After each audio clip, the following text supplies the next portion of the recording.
Hey, it's Scott Petrak with another episode of the Brown Zone Coverage Podcast. I thought the Browns had a chance to beat the Commanders. They said all the right things during the week of practice, appeared focused, and to appreciate the importance of getting a win after a 1-3 start. I was wrong, and none of that mattered. They're just not playing well enough to win games. The 34-13 loss to the Commanders made that abundantly clear. The Browns are 1-4, still reeling, and about to start the difficult stretch of their schedule. Here to discuss, as always, is Dave Chudowsky of WKYC Morning News. What's up, Chud? Wait, Scott, you picked Washington to win, didn't you? I did, but I'll tell you what, on Friday or Saturday, whenever I made the official pick for the website and the paper, I was waffling, Chud. Like I felt like the Browns were, and I wrote this, I think, Sunday after the game. I felt the Browns were going to make a last stand, and this was it. And at some point, they were due to play a good game. And it felt like it was going to be against Washington. It really did. So for them to come out and get, I mean, I picked 23-20, so I picked a close loss anyway. But for them to come out and just get destroyed, humiliated, embarrassed, all those things, I was stunned by that. Wait. So you still picked Washington in the paper, I right? did, yeah. I picked Washington. But I well, don't be so hard on yourself. At least you didn't jump off the bridge. Well, I right. mean, Yeah, I it's one stuck thing. with it, but I didn't feel good, and I kind of felt like the Browns were due for one of those weird wins, and then So, I was just wrong. next time this happens, just text me or call me on, and I'll talk you off the ledge because I thought I made it abundantly clear last week. It's over. Yeah, What made you even waffle? I mean, what happened in that game? Now, was it worse than I thought it was going to be? Yeah, but I still thought they were going to lose. I mean, I don't remember what my score was, but like it, they showed this, Scott, in two straight games. I'm surprised. I'm surprised you waffled. yeah. It just felt like we've talked about it. I didn't feel like the Browns were a 1-4 team, and now I'm completely convinced they're a 1-4 team. I wasn't sure Washington was a 4-1 team. And, do you remember when the Browns beat the Niners a year ago? Nobody thought they would. PJ Walker, quarterback. It just kind of felt like one of those weeks to me. And I liked the feeling in the locker room. I thought I just thought they were saying the right things. I thought Stefanski's message of, hey, we really got to prepare and then let it go, and then be free on Sunday. I just got a good feeling from the guys. They got Njoku back, at least for a little bit. They got Jed Wills back.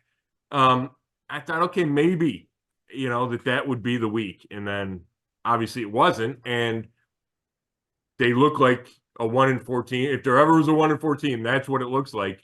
And and I'm saying this now, and I think I'll stick to it, at least for the time being. I have no illusions that this is going to get any better.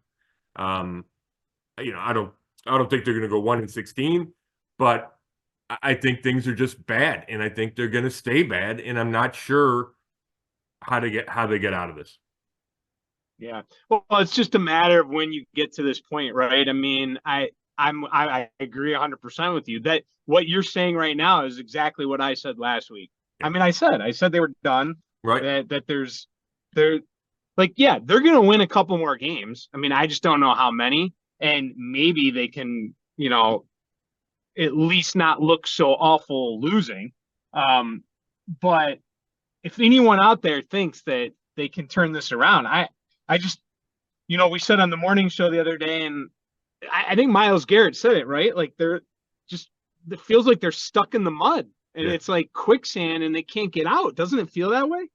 Yeah, it certainly does. And I'm sure we'll get into this, but I don't know what gets them out of it.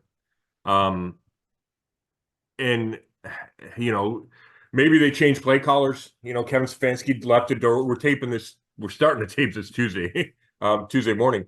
But Kevin Stefanski left open the door to turn over the play calling duties to Ken Dorsey. I don't know if he'll do that. He's not making a quarterback change. You can only change so much of the personnel. People want like drastic changes, and I get it. I get it in desperate times and all those things. You can only move so many pieces around. And if you're not going to move the biggest piece on that chessboard, which is your quarterback, then I don't know if any of the other moves make a big enough difference. Well, that was going to be my first question to you: is what changes can be made? And I mean, I knew that was probably going to be your answer, and you answered it before I could even ask. And it just feels like, even Nick Chubb coming back. Yeah. The only thing I can think of, there's two things I could think of that can change this. And before I answer this or say what I'm going to say, we're going to get to the defense later. Just quickly, do you think the defense is struggling because they're not as good as everyone thought? And we've talked about that a million times. Or do you think it's because they're on the field so much, they get down and it's a product of the offense that is created this? Or are you going to tell me it's a little bit of both? Well, I'll try to avoid that part, Chuck. I think my first answer is they're not as good as they should be, and as I thought they would be. I think the talent's still there. They're not playing up to that talent, and there's multiple reasons for it. Martin Emerson Jr. is not the same, hasn't played the same way he did his first 2 years, and that's huge when they're trying to play a lot of man coverage. They're not tackling well is part of it. So I think the defense needs to take responsibility. Having said that, I think when you know your quarterback / offense is not any good, it's demoralizing. And it's demoralizing for the entire team, and defense included. So I do think that's a factor, but I think it's less a factor of being on the field for as long as they have been. And, I'm not going to say that's no factor, but I think the bigger factor is just psychologically. You give up 14 points as a defense, it's like, oh my gosh, well, the game's probably over. And I think that wears on you. And so I do think that's part of it, but I don't want to remove any responsibility from the defense, because I just don't think it's playing nearly close to its capabilities and its potential. Okay, so you set me up perfect for the only solution I can come up with so far, and that is, I'm not 100% sure just handing the play calling over to Dorsey solves all the problems. Maybe it does. I don't know. I guess maybe it might be nice to see, because it'd be different than what we're seeing now. The one spot I can think of is if they have to change their offense and the philosophy, and they have to go back to an attack style run first. I feel like, where the offensive line is exploding off the ball. We're not out of the shotgun all the time. The defense isn't plowing your guys over, and chicken or the egg, whatever you want to say. Is it the offensive line's fault, or is it Watson holds the ball too long? All right. They got to get back to blowing off the line, get a running game going. Maybe Nick Chubb coming back helps that. And they then, by being able to run the ball, can open something up in the passing game. Maybe Watson can get more comfortable.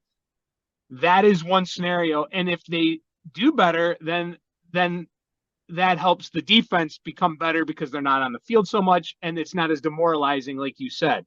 So that's one way. The other way, and I have to be honest, I think I'm at this point, I think you got to give Jameis a shot just to see what happens, just like we saw what happened with Flacco, because it is not working with Watson.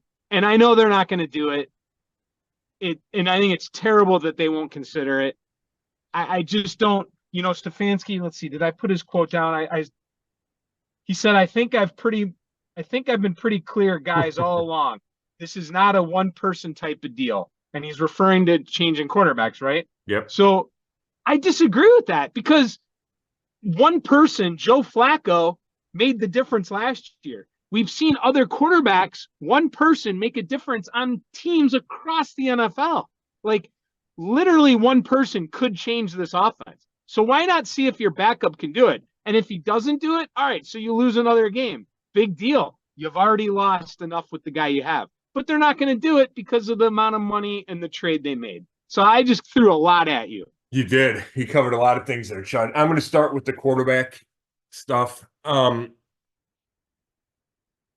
I think that is the one way they would have any chance of, maybe not the one way, but the best way for them to try to turn this around is making that quarterback change.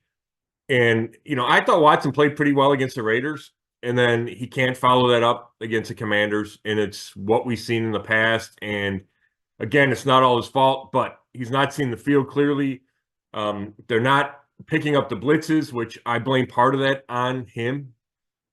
Even when he has time, he's still trying to get out of the pocket because he's so used to getting hit and pressured that he doesn't realize it, and then he runs into sacks or he misses guys down the field.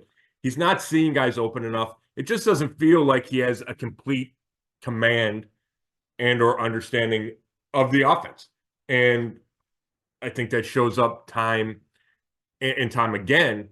And I get it if you're skittish because you've been hit so often, that happens, but you can't play quarterback like that. And I don't think he does a good job realizing when there's going to be pressure and when there's not going to be pressure.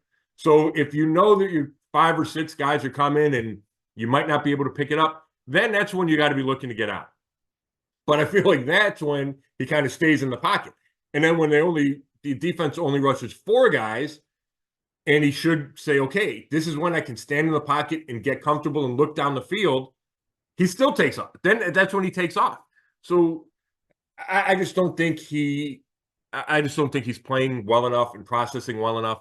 And you're 100% right about a quarterback can make that difference. And it's painful for the Browns, I think, organizationally.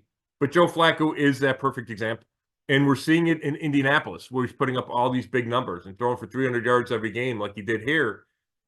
He just knew how the offense was operating. And he knew where all 5 guys were, all 5 skill position players were.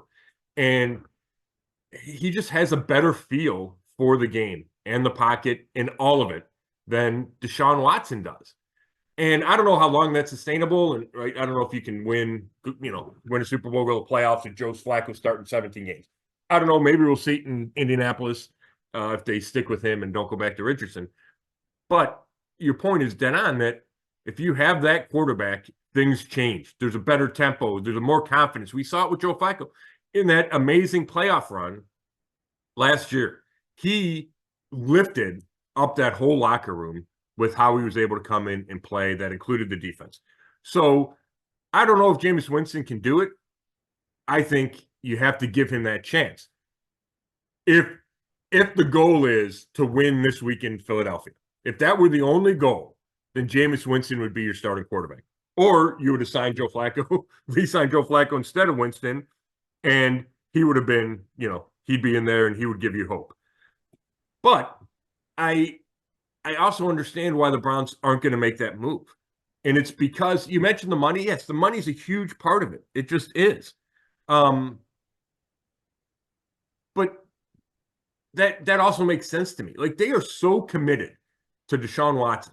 And the only way, and maybe it's not the only way, but the most obvious way for this organization to have success is by Watson being the quarterback and figuring it out and becoming the guy he was in Houston, as absurd as that may sound, because they are so invested in him, because the salary cap hits for 2025 and 26 are so big. It's almost $73 million each season, that if it doesn't work with Deshaun Watson and you have to make, as an organization, these huge decisions and these huge changes, the organization as we know it might not be the same. The roster probably won't be the same. Like, we're talking huge changes would likely have to come if they just decide it's not working with Watson. So if that's like the alternative, then you got to give it every chance to succeed. And as tough as this is, I'm sure, for fans to hear, 5 games in his 3rd season where he only played 12 games previously, it's probably not enough time. Now, we can all say we know the result and we know how it's going to turn out. But if you're that organization, you have to let this ride as long as you think you can to make that decision. And I guess you could go to Winston for a couple of games and say, hey, we're going to go back to Watson at some point. We're just letting him kind of catch his breath. I think that's a tough sell. I think you have to be real careful in the messaging. I think it could hurt Watson. And then you win games, and then how do you go back to Watson? So I think it's just a really difficult spot that they are in, because they're tied to Deshaun Watson, and he's probably going to be an anchor, and he's probably going to sink this organization. But that's why I think it's understandable they're not making that switch. And then before we get to the running game, I just want to let you respond to that. Yeah, hence why they're stuck in the mud. Right. I mean, it goes back to what we said before. So I agree with you. I understand why that this is what it's become. They're getting blown up nationally, Scott. I haven't even had a chance to watch everything. I mean, I've seen some clips come through. I've watched a few, but not as many as I can. I just don't have the time.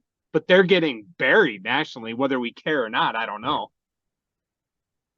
No, they certainly are. And from what I've seen, it's go to Winston. And I, like I said, I completely get that. We should probably talk about is it a Stefanski decision? And he got asked that point blank. And he said, he consults with Andrew Berry, the GM. He consults with ownership on all these big decisions. Ultimately, it's his. I don't know if that's true. I think organizationally, they are on the same page that, hey, we got to make this work with this guy.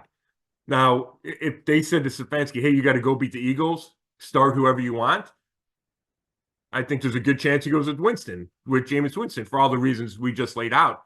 But I think he's part of this plan with Watson. Whether or not he was a driving force, whether or not the Haslam's were the driving force of the trade for Watson, I feel like since he got here, they've all been on that same page, right? This is how it's got to work. They're all kind of on that train, at least publicly. They've been nothing but supportive of Watson. So, it's obviously it's a fair question. Is he in control of this decision? But I think it's also the reality that no, he's not. It's an organizational thing, and I think that makes sense as long as you're not basing Kevin Stefanski. If you're Jimmy Haslam and I guess Andrew Berry, as long as you're not basing Kevin Stefanski's win-loss record without considering the fact that you're sticking him with this quarterback. Yeah, I'm glad you brought that up with Stefanski, because before you went back to the running game, I was going to ask you whether you thought it was his decision or not, really, to not make that change. Yeah, I think it's I think it's bigger than him. I don't think it's just him deciding that. Now, I feel differently about like last year when he went with PJ Walker. Like that felt like a Stefanski decision, but there were no huge organizational repercussions, whether it was PJ Walker versus Dorian Thompson-Robinson. And and when he went to Joe Flacco, like those are basic coach decisions when you're making a quarterback decision there. And I just think the Deshaun Watson factor is just too big, and it affects everything, and affects the organization's decisions. So do you want to hit on the running game real quick, that little thing I threw out there earlier? Yeah, I do. I think you make a great point about Nick Chubb. And we don't know how Nick Chubb's going to be, if he's going to be the same guy. Kevin Stefanski said he looks like himself, which is encouraging. I also have heard him say that about other injured guys when they come back. So it's kind of feels like his standard line a little bit. But let's say Nick Chubb is Nick Chubb, or 95% of Nick Chubb, or whatever is good enough, right? 90% of Nick Chubb. That does have an impact. And I thought it was interesting that after the game, Watson said, we need to run the ball better. And I'm paraphrasing, but we need to commit to the run. We need to run the ball more. And he was saying that because defenses are playing these two high safeties, which encourage you to run, right? It limits the chances to throw the ball deep. It opens up the middle of the field. There's fewer guys in the box, defenders in the box. It should be easier to run the ball. Now, the Browns have tried running, and they haven't had a ton of success. And a lot of that's because of the offensive line isn't playing well enough, and that includes in the run game. But outside of Jacksonville, there probably hasn't been the commitment to the run game that we've seen in the past with Stefanski as the coach / play caller. So my point. So Watson saying that I thought was very interesting because we know Watson's a guy that wants to throw it a bunch and he likes the spread and he talks about freedom. And, I think an ideal scenario, Watson wants to throw the ball 45 times a game. And I don't think I'm making a leap there. I think that's the reality. So for him to say that, I think he knows how bad the passing game is and says, hey, here's how we take some pressure off me in the passing game is we run it and make defenses adjust, and then we can try to attack.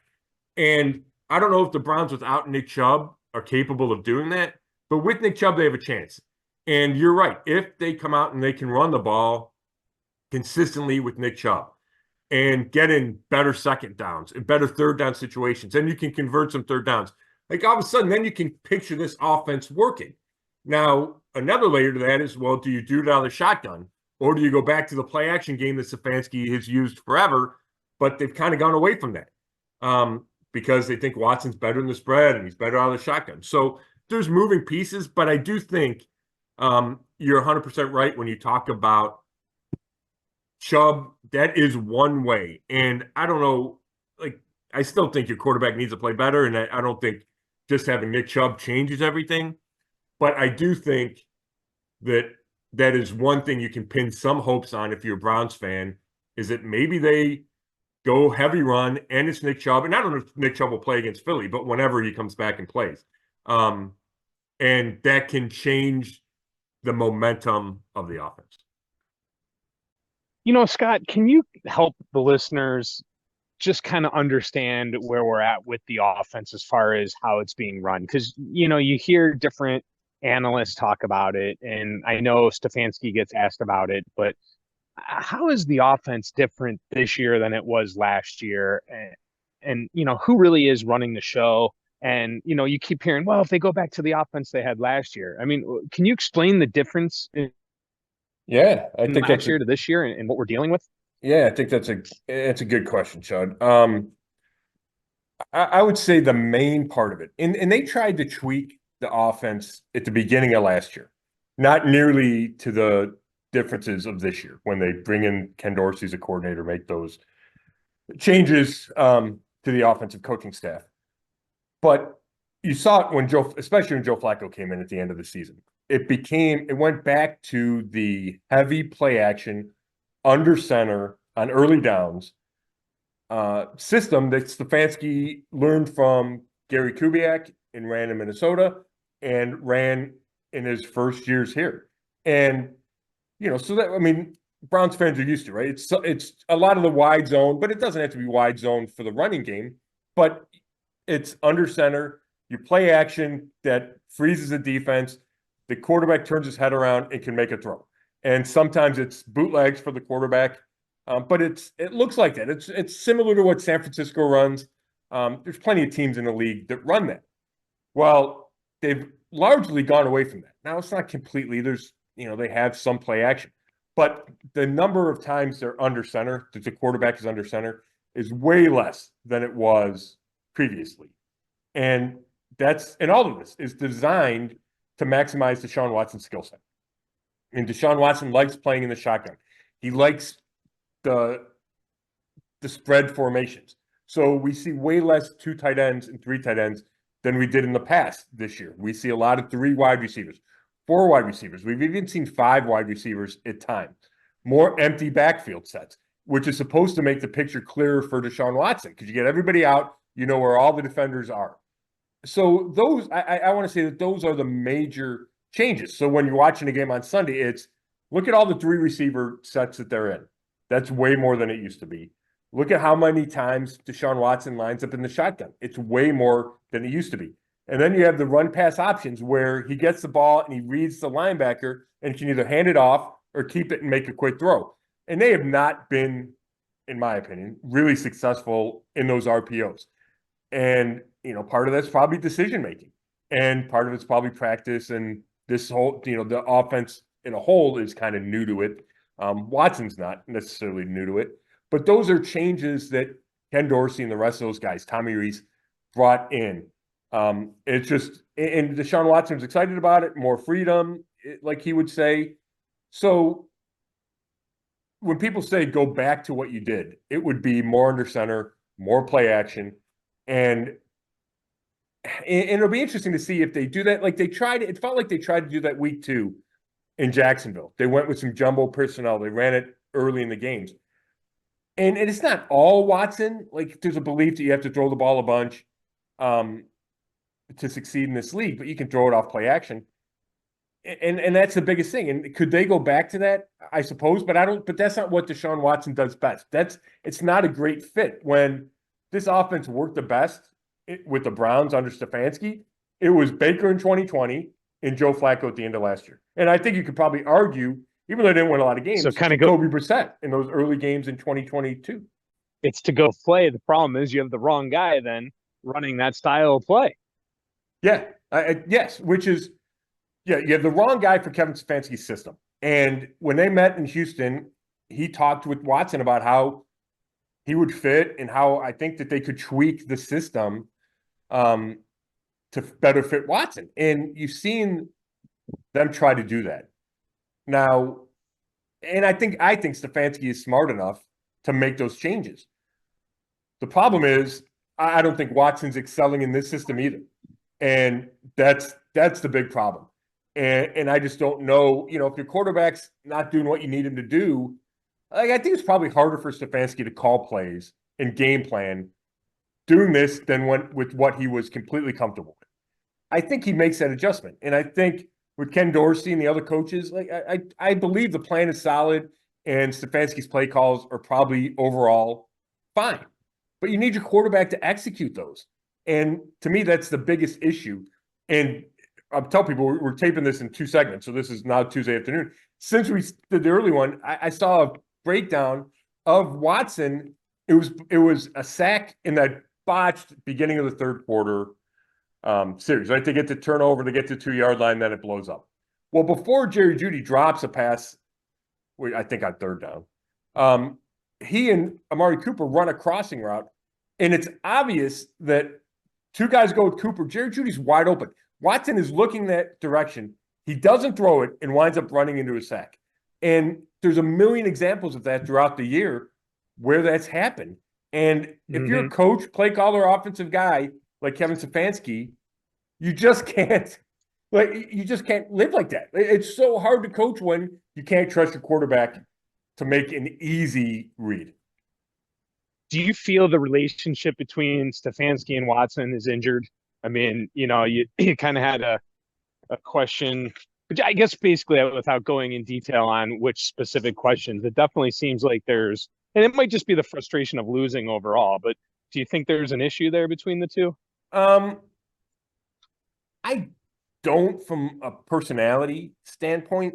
I think not that they're super alike, but I think they can coexist, and I think they know they need each other. I would say probably anything you're seeing it would be simply frustration. Now, I don't know where that frustration can turn into. Right? Is it, could Deshaun Watson publicly criticize Kevin Stefanski? Yeah, I mean, that could happen.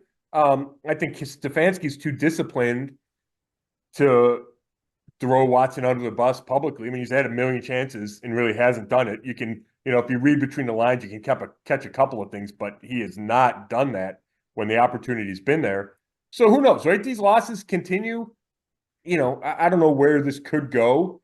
I was having this discussion with somebody, not to get too down the road, Chud, but at one point it felt like, maybe it was talk radio I was listening to for a minute today. At one point, it felt like Watson had all the leverage in the organization because he was getting paid so much and it was all guaranteed. Like when he got the trade happen and he was due $230 million, if he had said, hey, you got to fire everybody, I mean, what were the Haslam's going to do? They almost would have had to cave and do whatever he wanted because he had all that leverage. Well, now we're 2.5 years into this contract. He hasn't played, and then when he has played, he hasn't played particularly well. I don't think he has that power anymore. So I think that's just an interesting dynamic, something to keep an eye on. That if I were the Haslams, I would trust Kevin Stefanski way more than Deshaun Watson. And I'm not saying it would ever come to that, and my initial answer to your question stands. But it's certainly an interesting there's something there to watch. I don't think there's anything brewing, but it's something to keep an eye on because there is a little conflict just given the systems that we talked about. Mm-hmm. And going back to what we talked about earlier too, I definitely am not saying Jameis Winston is the overall answer and that he would lead this team to the playoffs in the Super Bowl. I'm not saying that. I would like to see what he could do though. I mean, I do know historically what he does, but basically, I'm just saying at this point, I would just like to see it. So, that was important, I think, to note that I don't think either of us are saying that he's the answer, but I think we agree it would be interesting to see what Stefanski could do with him in this offense. Oh, there's no doubt. And I don't think Jameis Winston's a top 15 quarterback, but can he run a play action pass and maybe find some guys open? Yeah, I think there would be a jump there. I do. Now, could he run it as well as Joe Flacco? Probably not. And that brings us, and I don't want to go in a deep Joe Flacco quagmire, but it makes you not wonder why, but it makes you reflect on the fact that they did not keep Joe Flacco. And part of that is because if they had, the cries for Joe Flacco would be unbelievably loud right now. Oh, it would be. I mean, and I can't remember exactly what we said. I think we understood why they didn't keep Flacco, and I think we still understand why they didn't. Right. But I definitely think it's kind of a bummer they didn't. And it's just Brown's drama movie, like to have him now be thrust into the action in Indianapolis and doing well. And then same with Baker Mayfield. And I don't want to rehash all that either, but it's just frustrating for Browns fans to see that. No doubt. Yeah, it is. It just makes you remember, it makes you flash back to last year and how good that finish was. And I mean, just simply the stats, right? The Browns haven't gotten 300 yards total offense this year. And Flacco's thrown for 300 yards in 5 straight games, 6 straight games, whatever it is, going back to last year. It's just a huge contrast. And it's easy. It was easy for the fans to root for Joe Flacco. It's really hard for fans to root for Deshaun Watson. All right, let's move over to the defense now. And I mean, that was tough to watch. I mean, again, it was that Olsen did the game, and I think you probably by now have watched it back. Again, I know you watch it like 3 times usually. But I'm sure you caught, I mean, I remember him saying one time, he's like the usually dominant Browns defense. And I just sit there and I just go, I just don't agree with that. I don't think it's usually always dominant. And I'm a broken record, Scott, but I just think that's a false narrative out there that they're just always dominant. Yeah, I think you're right, Chud. And my expectation until now was that they would be dominant, and it hasn't happened. And I'm now off that. And I still think it's talented, but talent doesn't always matter. That's not the end all be all. So yeah, I'm off that. And I'll tell you what, with Martin Emerson struggling the way he is at corner, this defense cannot be dominant. They need him to play like he did for his first 2 years. And I don't want to pile too much on him. And I want to talk to him this week and write a story about the struggles he's having and what he feels about them. But you got to have 2 or 3 shutdown corners to run it how Jim Schwartz wants to run it. And he's not living up to that. And Greg Newsome struggled in whatever game he struggled in. But, I think Newsome bounced back from that. But my point is that's the key, right? You need those corners to play great. They haven't played great. I think the pass rush has overall been pretty good. Maybe not dominant, but yeah, they just haven't, they make a play here, a play there. They get a turnover here, but they haven't gotten a lot of turnovers. JOK was the first interception that they've had all year. So yeah, they're far from dominant. And it's not just because they're on the field too much. It's not just because when you have a struggling quarterback, it drags everybody down. It goes beyond that. They're not playing to the level they need to. And it's as simple as, it goes beyond this, but it's as simple as pointing to missed tackles. That is a huge problem. They haven't figured it out yet. And a dominant defense does not miss as many tackles as the Browns are missing.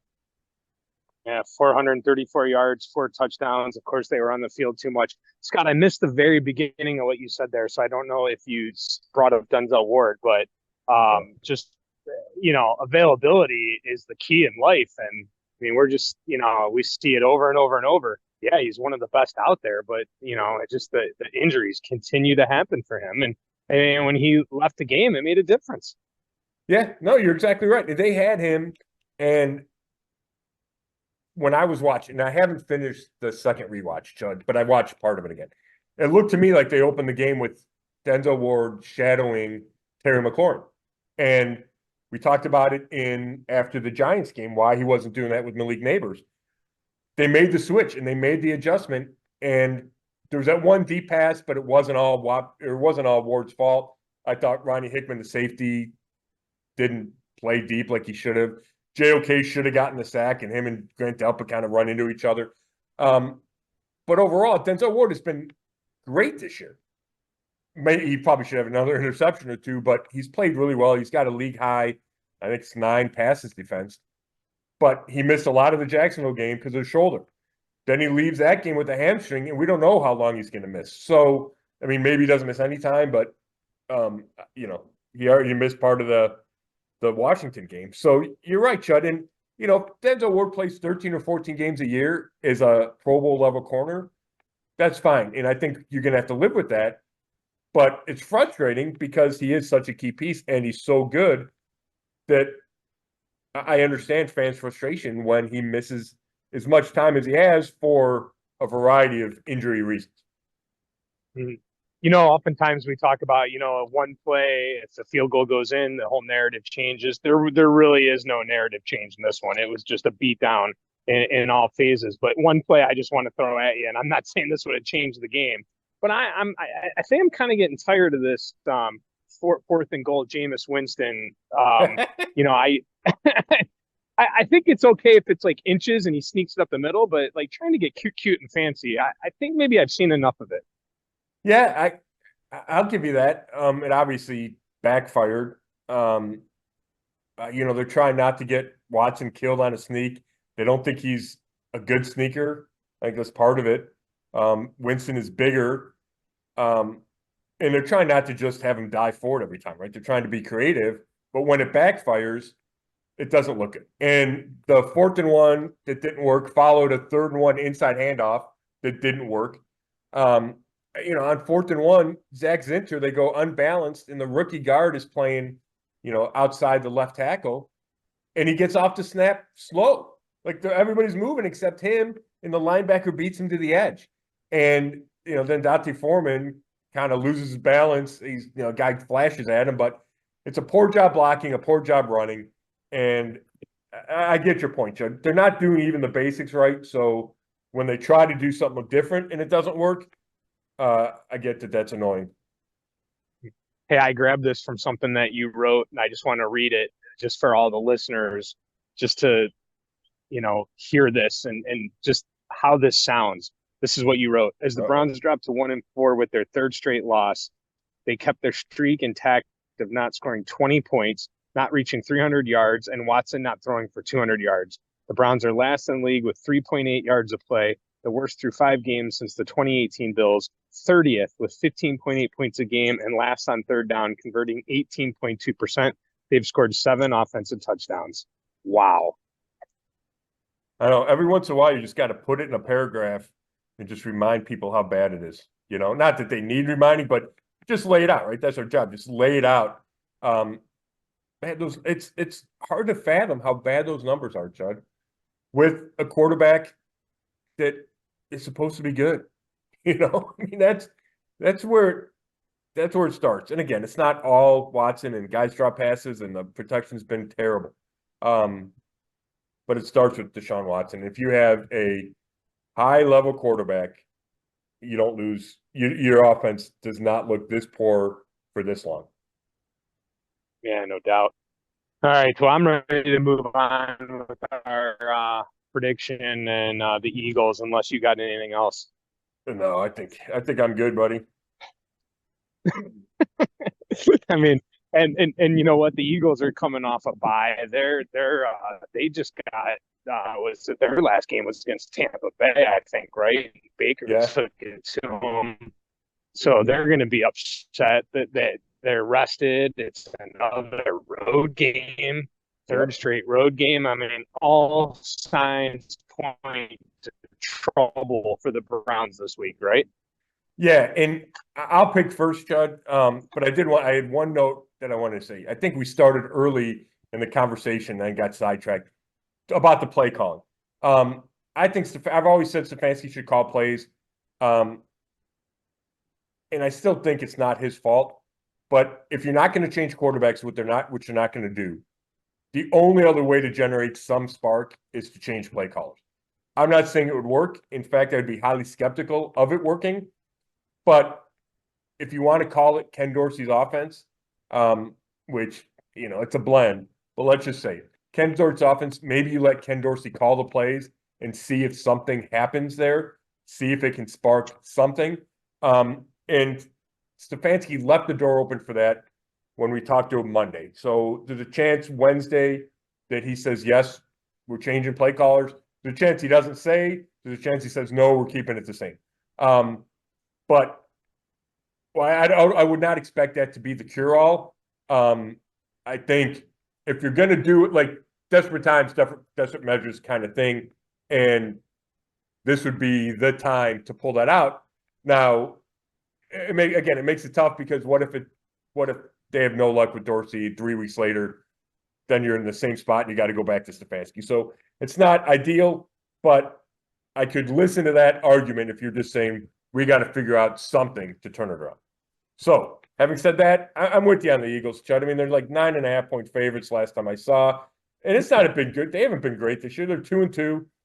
Like you said, they're coming off a bye. They should be healthier than they were their last game. They still have a bunch of talent on this roster. They've been to the Super Bowl within the last couple of years. So, if you're looking for the Browns to turn it around, I got a hard time thinking this is going to be the week. Philly's a hostile crowd. I got Philly 27, Cleveland 20.